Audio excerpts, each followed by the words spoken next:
Porque non hei de cantar, porque non hei de cantar,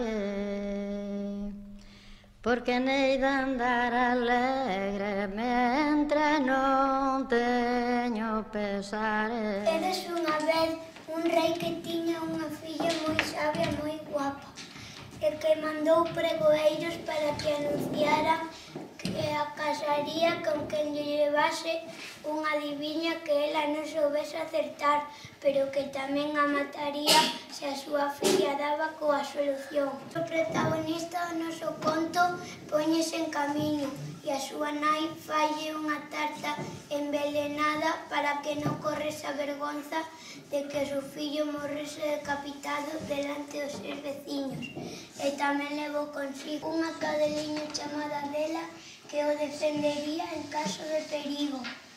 Pero o caso foi que mentras o amo dormía, a cadeliña tomou a empanada e morreu.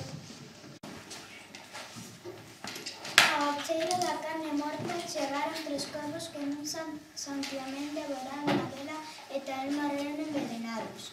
O mozo espertou, lamentou o ocorrido, como tiña fame de varios días, viu un pasaro nunha cepa, tirou unha pedrada, pero matou a unha lebre que estaba ao lado e que tan me mira. Ir coller a lebre decatouse que era unha mamá lebre, pois tiña un lebrato ochado na súa barriga redonda. Cun libro de ir misa, fixo lume, asouna, comeuna. Logo botou a andar pensando que a adiviña sería máis difícil para dicirlle a filla do rei. A empanada matou a Adela matou a Trasteres e a camiña matei a que non viu. Comido que non naceu, e a saído con palabras e con papéis do ceo. Dígame, moza, sabe o que quero dicir eu? Sí. Cando lle contou aquela adiviña a princesa, como sabía que fose, non foi quen de dar coa solución. Así que casáronse e foron moi felices e comeron moita empanada e a mí non me deron nada.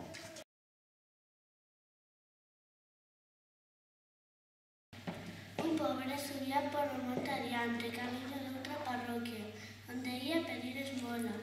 Viu medio agochado, nunha matogueira, un coello ben gordo. Mentre levantaba o seu casado para matar o coello, ia pensando: mato a coello, vendo na praza e co que me den merco unhas sardiñas. As sardiñas vendoas e compro unhas galiñas que me darán moitos ovos. Cando me den poliños, vendoos e merco un xatiño. Heino de ir criando, e de criado compro outros 2 xatiños, que cando sexan maiores tirarán do meu carro e cando vaya un costa arriba, ellos berrar: ei, voi, ei! O noso pobre non se departou que berraba, e o coello ao hilo fuxiu dali a fume de carroxa. 1, 2, 3.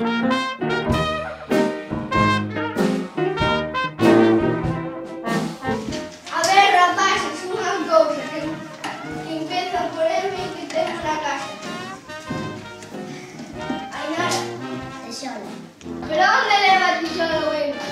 No mango.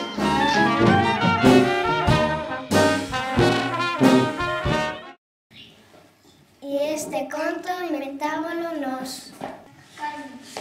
Vai moito tempo cando os animais falaban, un raposo e un coello no monte xogaban. Era moi amigo e nunca se separaban. Mais un día o coello unha cenoria topou no medio do bosque co raposo berrou: esa cenoria miña, tiña na miña manciña. Pois eu topei na mesada e non vi ninguna máis. A cenoria ten un nome escrito, está no que se come. Terá o nome de raposo, non sei como, e vamos, super seros. E desde aquel día, don raposo, don coello, nin xogan, nin se paran, nin vai xuntos o seu pelo. E o que dixo que lo outro é verdade. Amiguinhos e mis sobriños por el Acabou? Rodri, veña.